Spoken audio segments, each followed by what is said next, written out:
ఇక varicose veins నుండి విముక్తి పొందండి. ఎవిస్ వాస్కులర్ సెంటర్ ఇప్పుడు మన KPHP లో గ్రాండ్ ఓపెనింగ్ ఏప్రిల్ 4వ తేదీన. Hello friends, welcome to our channel. ఈ రోజు మనతో ఉన్నారు మన ఫేవరెట్ అయిన BVSR రెడ్డి గారు. సార్తో మాట్లాడతాం. నమస్కారం సార్. సార్, వాస్తు అనేది ఒక మనిషికి రాజయోగం కల్పిస్తుంది అని అంటుంటారు కదా, ఇది ఎవరి జీవితంలో జరిగిందా, జరగబోయే అవకాశాలు ఉన్నాయా? ఇలాంటి ఎగ్జాంపుల్ ఏదైనా మాకు ఇవ్వగలరా? Welcome to my home lucky home, వేదిక మహావాస్తు అండ్ మణిసూత్ర. ప్రతి ఇల్లు సిరి సంపదలతో, ధనధాన్యాలతో, ఆయురారోగ్యాలతో తొలుతూగాలని ఆ యాగంటి ఉమామహేశ్వరుని ప్రార్థిస్తున్నాను. శివ. ఇక్కడ వాస్తు అన్నది పంచభూతాల మీద ఆధారపడి ఉంటుందని మనం చెప్పుకున్నాం. ఆ పంచభూతాల్లో మనం చూసుకుంటే నీరు, గాలి, నిప్పు, అగ్ని, భూమి, ఆకాశం, ఈ 5. మన బాడీలో ఉన్న కంపోజిషన్స్ కూడా వీటి మీదనే డిపెండ్ ఉంటుంది. బయట భూమి అని అంటే మనం ఉన్నటువంటి ఎర్త్ వేరే గ్రహాలతో పోల్చుకుంటే పంచభూతాలు ఉన్నందుకే మనం జీవించగలుగుతున్నాం. ఓకే. వేరే చోట నీటి కోసం వెతుకుతున్నాం, దొరకట్లేదు. గాలి కోసం వెతుకుతున్నాం, గాలి అసలే లేదు. మొలకెత్తుతుందేమో అనుకున్నాం, నీరు గాలి ఉన్నప్పుడే ఒక మొలక కూడా వస్తుంది. కాబట్టి ఒక సూర్యరశ్మి అన్నిటికీ సమానంగా పడుతుంది అక్కడ. కానీ ఈ పంచభూతాల్లో మిగిలినవి ఏవి అక్కడ లేవు. సో అలాగా మనము ఏమి కావాలి అనే దాన్ని బట్టి ఏ పంచభూతంలో మనం ఉన్నటువంటి ఆ ధాతువును మనం నమ్ముకుని ముందుకు వెళ్తే ఆ పని జరుగుతుంది అనేది వాళ్ళు మనం తెలుసుకుందాం. ఇప్పుడు రాజకీయం ఇప్పుడు చాలా హాట్ టాపిక్గా ఉంది. అందున ఎస్పెషల్లీ మన అంతర్జాతీయ ప్రత్యేక నగరమైనటువంటి హైదరాబాద్లో ఓల్డ్ సిటీ అన్నది చాలా ప్రత్యేక ఆకర్షణగా నిలబడింది. ఎందుకంటే అక్కడ డాక్టర్ మాధవిలత గారికి అక్కడ బీజేపీ ఎంపీ సీట్ ఇవ్వడం అనేది జరిగింది. ఎందుకు అక్కడ అంత ప్రత్యేకత అంటే, అక్కడ కొన్ని దశాబ్దాల నుంచి ఒకటే కుటుంబం అంటే ఓవైసీ గారి కుటుంబమే అక్కడ రాజ్యమేలుతూ వస్తుంది. అవును. అయితే ఇప్పుడు ఆ కోటను బద్దలు కొట్టి మాధవిలత గారు ముందుకు రావాలి అని అంటే ఎటువంటి జాగ్రత్తలు తీసుకోవాలి, ఏమేమి వాస్తు నియమాలు పాటించాలి? పంచభూతాల్లో ప్రధానమైనటువంటివి వాయు ప్లస్ సన్, వీళ్ళిద్దరు అన్నట్టు, ఎయిర్, గాలి. కాబట్టి వీటి రెండింటిని అనుకూలంగా చేసుకుంటే డెఫినెట్గా వాళ్ళు గెలవగలుగుతారు. ఇది 100% సైంటిఫిక్గా కూడా మనము చెప్పవచ్చు. మనం అంటూ ఉంటాం, అదేంటి పంచభూతాల్లో తూర్పుకు ప్రధానమైనటువంటిది ధాతు వాయువు, నార్త్కు వచ్చేసి జలము, తూర్పుకు వచ్చేసి ఇక్కడ వాయువు, ఆగ్నేయంలో వచ్చేసి అగ్ని, నైరుతులు వచ్చేసి భూమి అని అంటే పృథ్వీ, తర్వాత పడమరకు వచ్చేసి ఆకాశతత్వం ఉంటాయి. మీరు వినే ఉంటారు, ఆయన గాలి నడుస్తుంది. లాస్ట్ టైం వైకాపా ఏమన్నారు? ఫ్యాన్ గాలి కొట్టేసింది. ఏమన్నారు? గాలి కొట్టేసింది. అంటే మరి గాలి అనుకుంటే మేడలు లేపుకెళ్తుంది. ఆ సమయం వాళ్ళకి అనుకూలంగా ఉందండి. అదే అనుకూలంగా అంటే ఎలా ఉంటుంది? మనం చూస్తుంటాం, గాలి పవనాలు వాళ్ళు వీస్తున్నాయి, బీజేపీ గాలి వీస్తుంది. అలాగా మాధవిలత గారు అక్కడ బీజేపీలో విన్నింగ్ అవ్వాలని అంటే ఫస్ట్ రెండు ఆస్పెక్ట్స్. ఫస్ట్ ఆస్పెక్ట్ వాస్తు ఆస్పెక్ట్ చెప్తాను, దాని తర్వాత సైంటిఫిక్ ఆస్పెక్ట్ చెప్తాను. ఫస్ట్ వాస్తు దాంట్లో ఏం చేసుకోవాలంటే మనం తూర్పును నమ్ముకోవాలి. తూర్పు అనగానే ఏం మనకు గుర్తుకొస్తుంది? సూర్యుడు తూర్పును ఉదయిస్తాడు. తూర్పు దిక్కుకు అధిపతి ఎవరు అని అంటే అక్కడ సూర్యుడు ఉంటాడు, ఇంకొకతను ఇంద్రుడు ఉంటాడు. ఇంద్రుడు అనగానే అందరికీ గుర్తు. ఎందుకు ఇంద్రుడు అని అంటే ఆయన స్వర్గానికి అధిపతి, అన్ని భాగభోగ్యాలు అన్నీ ఉంటాయి అని అంటే అటు మనుషులకు అటు దేవతలకు ఒక మధ్యలో మీడియేటర్ మాత్రం ఉంటాడు ఆయన. కాబట్టి అనునిత్యం ఆయన అధికారాన్ని కాపాడుకుంటూ ఉంటాడు. కాబట్టి ఇంద్రయోగం అంటాం మనం చాలా వరకు, రాజయోగం, ఇంద్రయోగం అని అంటాం. అట్లా వీళ్ళిద్దరిని మనం ప్రసన్నం చేసుకోవాల్సి ఉంటుంది. అందులో ఫస్ట్ సూర్యుడు. ఇక్కడ సూర్యుడు మనకు ఏమేమి ఇస్తాడంటే ఆయుహు, ఆరోగ్యం, అధికారం ఇస్తాడు. ఆయుహు అని అంటే మీరు మంచి ఆయుష్ ఇస్తాడు, ఆరోగ్యం, ఇవి రెండు కలిసి ఉంటాయి. ఎవరైతే ఆరోగ్యంగా ఉంటారో వాళ్ళకి ఆయుష్ పెరుగుతుంది. ఆయుర్వేదం అనేది కూడా ఆయుష్ను పెంచేది అని చెప్పేసింది. ఆ వేదాల్లో ఉన్నటువంటి ఒక అంగమే ఆయుర్వేదం. దాంట్లో ఆయుష్ను పెంచేది కాబట్టి ఆయుర్వేదం అయింది. అలాగే ఆయువును పెంచే వాళ్ళు ఎవరయ్యా అని అంటే సూర్యుడు. అధికారాన్ని ఇచ్చేవాడు ఎవరయ్యా అంటే సూర్యుడు. కాబట్టి పేరు ప్రఖ్యాతులు తర్వాత అధికారము ప్లస్ ఆ అధికారం కూడా కాన్స్టెంట్గా నడవాలంటే కూడా సూర్యుడే ఉండాలి. సో ఇలాగా మనము తూర్పు దిక్కును మనము ఎప్పుడు కూడా మోస్ట్ ఇంపార్టెంట్ ఇవ్వాలి. అంటే ఇంట్లో సెంటర్ పాయింట్ను బ్రహ్మస్థానం అంటాం. అక్కడి నుంచి వాళ్ళు ఏ పనికి వెళ్ళినా 4 లేదా 6 అడుగులు ముందు తూర్పు వైపుగా నడవాలి. వాళ్ళ ఇల్లు ఏ వైపైనా ఉండొచ్చు, మెయిన్ డోరు తూర్పుకు ఉండొచ్చు, పడమరకు ఉండొచ్చు, ఉత్తరానికి ఉండొచ్చు, దక్షిణానికి ఉండొచ్చు. కానీ వేసే మొట్టమొదటి నడక అంటే ఫర్ ఎగ్జాంపుల్ ఇప్పుడు ఒక మీటింగ్కి వెళ్తున్నారు, ఆ మీటింగ్కి వెళ్లే ముందు ఏం చేయాలి? బ్రహ్మస్థానం నుంచి ముందు తూర్పు వైపుగా 4 అడుగులు వేసి 6 అడుగులు వేసి దాని తర్వాత మీరు ఎటైనా వెళ్ళాలి, తప్పకుండా చేయాల్సింది. ఇది ఒకటి ప్రధానమైనటువంటి. రెండవది ఏం చేసుకోవాలని అంటే మనము మ్యాక్సిమం మనం వేసుకునే డ్రెస్ కూడా ఎదుటి వాళ్ళని ఇంపాక్ట్ చేస్తుంది. చాలా మంది మనం వేసుకునే డ్రెస్ షూని బట్టి మనల్ని ఒక అంచనా వేసుకుంటారు. అలాగా ఎప్పుడు కూడా నూలు దుస్తులు ఎక్కువగా వేసుకోవాలి. నూలు అంటే చాలా ఇష్టం, కాటన్ అంటే చాలా ఇష్టం. మీరు చూసారా, వత్తులు అన్ని దీపాలు దేంతో వెలిగిస్తారు? కాటన్తో వెలిగిస్తారు. ఆ వెలుగు అంటేనే సూర్యుడు అని చెప్తాం, సూర్యుడిలా వెలిగిపోతున్నాడు అని. అలా వెలిగిపోవాలి అని అంటే కంపల్సరిగా సూర్యుడి యొక్క అధికారము, ఆయన యొక్క ఆశీస్సులు మనకు కావాలి. సో ఏం చేయాలి, ఎప్పుడు కాటన్ వైట్గా ఎక్కువగా తీసుకోవాలి. కాటన్ ఎందుకు, సూర్యరశ్మి ఎలా కలర్లో ఉంటుంది? వైట్ కలర్లో ఉంటుంది. కాబట్టి ఇదొకటి. సో వేసుకునే బట్టలు వేసే తొలి 4 లేదా 6 అడుగులు కంపల్సరీగా యూజ్ చేసుకోవాలి. ఇక నెక్స్ట్ మనం చూసుకున్నట్లయితే సూర్యుడికి అర్ఘ్యం ఇవ్వాలి.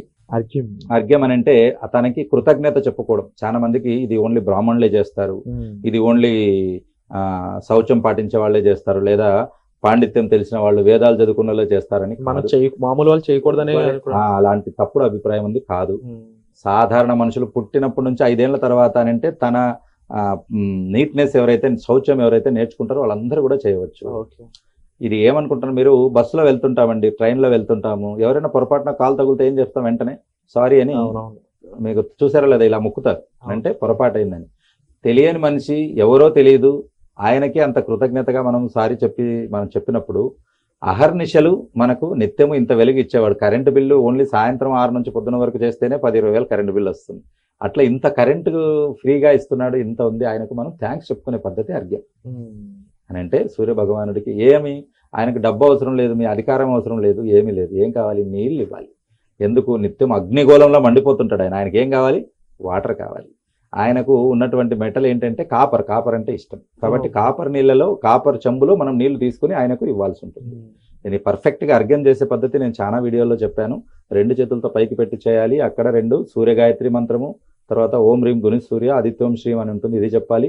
ఆయనకు 12 పేర్లు ఉంటాయి, ఆ 12 పేర్లు చెప్పాలి. సార్ ఇలా చాలా విషయాలు ఉంటూ ఉంటాయి చేసే ప్రక్రియలో. అవును. అయితే ఒక వీడియో ద్వారా కూడా మనం వాళ్ళకి పూర్తి ఇన్ఫర్మేషన్ ఇవ్వలేం.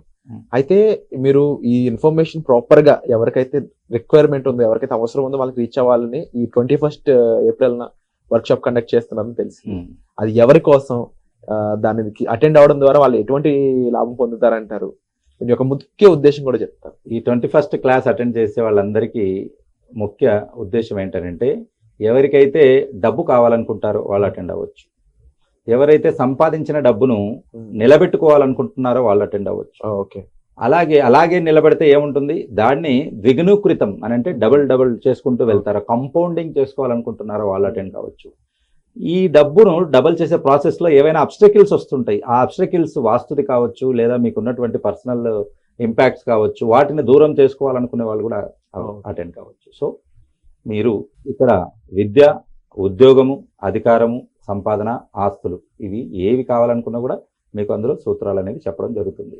సో ఇది మనము 21st హైదరాబాద్లో ఆన్లైన్ అండ్ ఆఫ్లైన్ చేయడం జరుగుతుంది ఏప్రిల్. నెక్స్ట్ మంత్ అంటే తర్వాత విజయవాడ, వైజాగ్, తిరుపతిలో మనం చేయడం జరుగుతుంది. వివరాలకు కింద కనపడిన నంబర్లకు మీరు చూసుకోవచ్చు.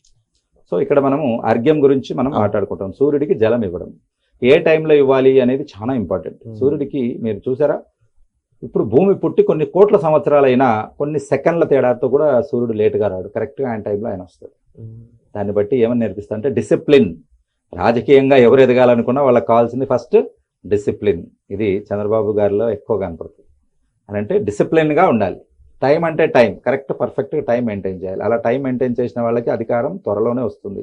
మీరు బాగా గమనించండి, పంక్చువల్గా టైంగా డిసిప్లిన్ చేసిన వాళ్ళకి ఫాస్ట్గా ప్రమోషన్స్ వస్తాయి. అదే నథింగ్ బట్ అధికారం.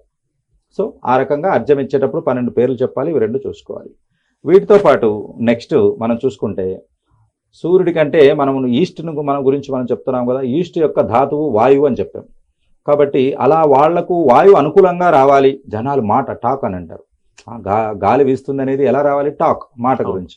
అలా అనుకూల పవనాలు వీచాలి అని అంటే ఎక్కడి నుంచి వస్తుంది మనకు గాలి? చెట్ల నుంచి వస్తుంది. కాబట్టి చెట్టుకు నీరు పోయాలి.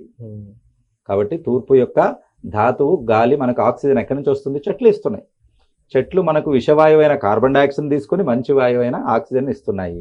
కాబట్టి వాటికి కృతజ్ఞతాపూర్వకంగా సూర్యుడికి జలం ఇచ్చేట్టు చెట్లకు నీరు పోయాలి. ఎరువు కూడా వేయచ్చు, పాసిబిలిటీ ఉంటుంది. నీరు చెట్టుకు పోయాలి. ఏ చెట్టుకు పోస్తే ఎక్కువ ఫలితం ఉంటుంది, వాటిలో కూడా తేడా ఉంటుంది అంటే అన్ని చెట్లకు పోయండి. కానీ ప్రత్యేకంగా టెంకాయ చెట్టుకు పోస్తే అది కల్పవృక్షం ఇంకా ఎక్కువగా ఉంటుంది. కాబట్టి టెంకాయ చెట్టుకు మీరు మామూలు నీరు పోస్తే వాటి స్వీట్ వాటర్ చేసిస్తుంది, టెంకాయ నీళ్ళని చేసిస్తుంది అని అంటే అది దాని యొక్క ప్రత్యేక గుణం. టెంకాయ చెట్టు ఎంగిలి ఫలం కాదు, మిగతా వాడు. అందుకే దాన్ని దైవ ఫలం, లక్ష్మీ ఫలం అంటాం. కాబట్టి అది పూజల్లో ఎక్కువగా మనం దేవుడికి టెంకాయ కొట్టడం, కలశంలో టెంకాయ ఎందుకు పెడతారని అంటే ఒక ఎంగిలితో తయారవ్వదు అది. మనం పండు తిన్న ఏదైతే టెంకాయ వస్తుందో కాయ పెట్టినప్పుడే చెట్టు వస్తుంది. మిగతావన్నీ మనం తిన్న తర్వాత ఉమ్మేస్తే వచ్చిన పళ్ళు. కాబట్టి వేరే వాటితో అది బెస్ట్ అన్నట్టు. సో చెట్లకు నీరు పోయాలి. ఇవి మన వాస్తు పరంగా మనము చేసుకోవాల్సినవి. వీటితో పాటు బయటికి వెళ్ళేటప్పుడు వాళ్ళు బొట్టు నాగసింధూరం అని ఉంటుంది, రైట్? నాగసింధూరం అంటే అరుణోదయం అంటాం చూడండి, రెడ్ కలర్గా మనం వచ్చినప్పుడు మెరూన్ అండ్ రెడ్ మిక్స్ అయి వస్తుంది వచ్చినప్పుడు. అలాంటి బొట్టు మనం పెట్టుకున్నట్లయితే జనాలు ఆకర్షితులు అవుతారు, సమ్మోహనం అవుతారు. మీరు ఒక మీటింగ్లో మాట్లాడేటప్పుడు చాలా మంది మీరు చూస్తుంటారు, రాజకీయ నాయకులందరూ ఒక బొట్టు పెడుతుంటారు, అది నాగసింధూరం. కాబట్టి అలాగా పెట్టుకొని చెప్పడం. సో ఇదంతా మనము వాస్తుకు సంబంధించి చూసుకున్నాం. సో తూర్పు వైపు మనం చూసుకుంటే పబ్లిక్ రిలేషన్స్ ఇస్తుంది, అంటే పబ్లిక్ రిలేషన్స్ బాగున్న వాళ్ళే రాజకీయంగా గెలవగలుగుతారు. తర్వాత ఇక్కడ మనం చూసుకుంటే మార్కెటింగ్ ఇస్తుంది, మీరు మంచిగా మార్కెటింగ్ చేసుకోగలిగితేనే మీరు గెలవగలుగుతారు, ఎమ్మెల్యేగా కానీ ఎంపీగా కానీ. నెక్స్ట్ మనం చూసుకుంటే ఇక్కడ కమ్యూనికేషన్స్, మీకు వాళ్ళకు ఒక గ్యాప్ రాకుండా కమ్యూనికేషన్స్ అంటే సంబంధ బాంధవ్యాలు అంటాం కదా. ఇప్పుడు మోదీ గారు ఎలా ప్రపంచం అంతటితో సంబంధాలు నేర్పుతున్నారు, ఎక్కడ యుద్ధం జరిగినా సైలెంట్గా ఉంటారు, అటు ఊరు ఇటు రైట్. యుద్ధము చేసే వాళ్ళకి వీళ్ళకి మందులు పంపిస్తారు, వాళ్ళకి ఏదైనా కావాలో అది ఇస్తారు, కానీ సపోర్టు ఎక్కడ చేయరు. మనము న్యూట్రల్, వసుదైక కుటుంబం సర్వే జనా సుఖినో భవంతు అంటారు. ఇది వండర్ఫుల్ అన్నట్టు. అది ప్రపంచంలో ఏ కంట్రీకి అర్థం కాక వాళ్ళకు పిచ్చెక్కిపోతుంది ఏంది ఎలా ఉంది. కానీ మీకు తెలుస్తుందో లేదో, ఫ్యూచర్లో విశ్వగురువుగా ఇండియా ఎదగడానికి ఇది ఒక ప్రత్యేక కారణం అవుతుంది. ఇప్పుడు రష్యా ఉక్రెయిన్ రెండు కలిపి మనల్ని అక్కడ పంచాయతీ చేయడానికి రెడీగా ఉన్నాయంటే ఆ వార్ను న్యూట్రిఫై చేయడానికి. సో ఇలాంటి అధికారము రావడానికి కంపల్సరీగా ఇటువంటి మనం వాడుకోవాలి. కమ్యూనికేషన్ అనేది బాగా ఉండాలి అది. సో ఇవి వాస్తుకు సంబంధించింది. ఇంకా రెండవది మనం సైంటిఫిక్ ఇది అని అనుకున్నాం. ఇక ఇక్కడ మనం ఎవరిదైతే చెప్పాలనుకున్నాం, ఇక్కడ డాక్టర్ మాధవిలత గారు గెలవాలి అంటే బీజేపీ సీట్ ఎంపీలో ఓల్డ్ సిటీలో రావాలని అంటే ఇంపాసిబుల్ అని అనుకుంటారు చాలా మంది, కొన్ని అన్ని రకాలు పెడతారు. కానీ ఇంపాసిబుల్ను పాసిబుల్ చేసేదే మన శాస్త్రం. అవును, ఎలా చేయొచ్చు? ఒక అనలైటిక్స్ తీసుకుందాం. అక్కడ ఉండే పర్సంటేజ్లో 55% పైగా హిందువులు ఉన్నారు, 42% పైగా ముస్లిమ్స్ ఉన్నారు. మరి వాళ్ళే ఎలా గెలవగలుగుతున్నారు? మిగతా అన్ని పర్సెంట్లో సిక్కులు, తర్వాత క్రిస్టియన్స్, జైన్స్ వాళ్ళందరూ ఉన్నారు. మెజారిటీ అయిన వాళ్ళ పోలరైజేషన్ లేనందుకు అక్కడ వీళ్ళు ఓడిపోతున్నారు. మరి అదే ముస్లిమ్స్ ఓట్లు చూసుకుంటే అక్కడ పోలరైజేషన్ ఉంది, ఆయన నయానో భయానో ప్రేమతోనో అభిమానంతోనే వాళ్ళందరూ ఏకగా, అక్కడ లేదు. కాబట్టి ఫస్ట్ ఏం చేయాలంటే పోలరైజేషన్ చేయాలి అని అంటే 10 ఓట్లు గుంపగుత్తగా ఒక చోట పడాలి, చీలిపోకూడదు. ఒక ఇంట్లో ఒక 10 మంది ఉన్నారు, 10 ఒకటే చోట పడాలి. అదే అక్కడ వాళ్ళు ఫత్వా అనేది జారీ చేస్తాడు, బెదిరిస్తాడు, భయపెట్టవచ్చు, ఏమైనా చేయొచ్చు, కానీ గుంపగుత్తగా పడిపోతాయి. ఇక్కడ ఏంటనంటే మనకి నిజంగా దేశం బాగుపడాలనే ఉద్దేశం ఉంటే అక్కడ ఆమెకు అవకాశం ఇవ్వాలి. ప్లస్ ఇక్కడ మనం చూసుకున్నట్లయితే పోలరైజేషన్ అనేది ఫస్ట్ చెప్పుకున్నాం. ఇంకొక లాజిక్ ఉందండి ఎలక్షన్స్లో. మీకు పోలింగ్ ఎంత అవుతుంది మ్యాక్సిమం అని అంటే 60 to 70% మ్యాక్సిమం పోలింగ్ ఉంటుంది. ఎక్కడో 90% చదువుకున్న వాళ్ళు లేరు, కానీ యావరేజ్గా 60 నుంచి 70% పోల్ అవుతుంది. మనము 70% పోల్ అయిందని అనుకున్నాం. 70 ఓట్లలో గెలవాలని అంటే 36 ఓట్లు రావాలి, 36 ఓట్లు. కానీ ఇక్కడ పర్సంటేజ్ ఎంత ఉన్నాం మనం? 53% ఉన్నాం. మనకు 53 ఓట్లు ఉన్నాయి 100లో. 53 ఓట్లలో 36 ఓట్లు తెచ్చుకోలేరా? ఈజీగా తెచ్చుకోవచ్చు. కాకపోతే ఆ 36 ఓట్స్ పోలరైజేషన్ అవ్వాలి. సూర్యుడి కిరణాలు మనం భూతద్దం పెడితే ఒకే చోట పడి నిప్పు రాజుకుంటుంది, దాంట్లోంచి అక్కడ అగ్ని పుడుతుంది. అదే కిరణాలు సపరేట్గా పడ్డాయి అనుకోండి, ఏమీ కాదు, చెయ్యి ఏమీ అవ్వదు. అదే చెయ్యి మీరు భూతద్దం కింద పెట్టండి, సొర్రు మనకు అవుతుంది. అలాగా పోలరైజేషన్ రావాలి అని అంటే అక్కడ దేశభక్తి అనేది ఫస్ట్ ఉండాలి. ప్లస్ ఇక్కడ ఈ పోలరైజేషన్లో ఓట్లు అనేది కరెక్ట్గా వాళ్ళు చేసుకోగలగాలి. కాబట్టి ఈ 36% అనేది చేసుకోవాలి. ఇంకొకటి ఏంటంటే వీటితో పాటు అంటే ఈ అనలైటిక్స్లో బూత్ క్యాంపెయినింగ్ ఉంటుంది. ఇది మెయిన్. చాలా వరకు బీజేపీ సక్సెస్ అయిన చోట అంతా బూత్ క్యాంపెయినింగ్ చేస్తుంది. అంటే ఒక బూత్ లిస్ట్ తీసుకొని అక్కడ లీడర్లు ఇంటింటికి వెళ్ళి పర్సనల్గా మాట్లాడతారు, వీధిలో వెళ్ళి చేయి చూపించుకుంటూ ఉంటారు. అలా పర్సనల్గా మాట్లాడి ఈ విషయం చెప్పారనుకోండి సరిపోతుంది. కాబట్టి ఇంకొక ఆస్పెక్ట్ ఏంది, ఇంతవరకు అక్కడ గెలవకపోవడానికి ఇంతమంది ఉన్నా వాళ్ళే ఎందుకు గెలుస్తున్నారు అంటే అపోజిషన్ వాళ్ళే అని అంటే అక్కడ హిందూ ఓట్లు ఎక్కడ చీలిపోతాయి? మన కాంగ్రెస్ నిలబెడుతుంది, బీఆర్ఎస్ నిలబెడుతుంది, బీజేపీ నిలబెడుతుంది, ఇంకా బీఎస్పీ, ఇంకా వేరే వేరే పార్టీలు ఉండగానే అన్నీ చీలిపోతాయి. అలా ఉండకూడదు. ఎందుకంటే అధికారము తలా కొన్ని ఓట్లు పడితే రావు, అన్ని ఓట్లు ఒకరికే పడితే వస్తాయి. Wonderful sir. కాబట్టి మీరు చరిత్రను తిరగరాయాలనుకుంటే ఒక డాక్టర్ మాధవిలత గారిని మీరు భారతదేశంలోనే ప్రత్యేకంగా చూపించగలగాలనుకుంటే ప్లస్ హైదరాబాద్లో కూడా దేశభక్తి ఉందని మీరు చాటాలనుకుంటే డెఫినెట్గా మీరు ఈ పద్ధతులన్నీ వాడుకోవచ్చు. ప్లస్ వీటితో పాటు ఇది నేను ఎగ్జాంపుల్ చెప్పాను మాధవీలత గారిది అని చెప్పేసి, ఎవరైనా కూడా మీరు గెలవాలనుకున్న వాళ్ళు అది ఎమ్మెల్యే కావచ్చు, ఎంపీ కావచ్చు, ఏదైనా కూడా ఈ వేదిక్ మహావాస్తు ఇచ్చే ఈ గోల్డెన్ టిప్స్ మీరు వాడుకుని డెఫినెట్గా మీరు రిజల్ట్ తీసుకోవచ్చు. సర్వేజన సుఖినో భవంతు. Shiva wonderful sir. ముఖ్యంగా మాకు తెలియని ఎన్నో విషయాలు అంటే టెంకాయకి సంబంధించిన వెనుకున్న సీక్రెట్స్ అయి ఉండొచ్చు, ఎన్నో విషయాలు మాకు తెలియనివి ఈ రోజు ఈ ఎపిసోడ్ ద్వారా మీరు వ్యక్తపరిచినందుకు thank you so much sir. అయితే వాస్తు అనేది నిజంగా ఒక మనిషికి ఏ విధంగా రాజయోగం కల్పిస్తుంది అనడానికి మన శాస్త్రానికి సంబంధించిన విషయాలు, అలాగే సైంటిఫికల్ వేస్, స్ట్రాటజికల్ వేస్ కూడా మాతో షేర్ చేసుకున్నందుకు thank you so much sir. So మీకు సంబంధించి కూడా ఎన్నో రకాల ప్రాబ్లమ్స్ అనేవి ఉంటూ ఉంటాయి, వాటికి సొల్యూషన్ కోసం మీరు ఎదురు చూస్తూ ఉంటుంటారు. అయితే వాటి కోసం 21st ఏప్రిల్న ప్రోగ్రామ్ జరగబోతుంది. హైదరాబాద్లో ఉన్న వాళ్ళు డైరెక్ట్గా వచ్చి అటెండ్ అవ్వచ్చు, లేదు అనుకున్న వాళ్ళు ఆన్లైన్ జూమ్ ద్వారా కూడా మీరు అటెండ్ అయ్యే ఛాన్స్ ఉంది. కాబట్టి దీనికి సంబంధించిన ఇన్ఫర్మేషన్ మీరు డిస్ప్లే అవుతున్న నెంబర్స్ కాల్ చేసి వెంటనే తెలుసుకోవచ్చు. సుమన్ టీవీలో మీ పర్సనల్ అండ్ బిజినెస్ ప్రమోషన్స్ కోసం కింది నెంబర్కి కాంటాక్ట్ చేయండి.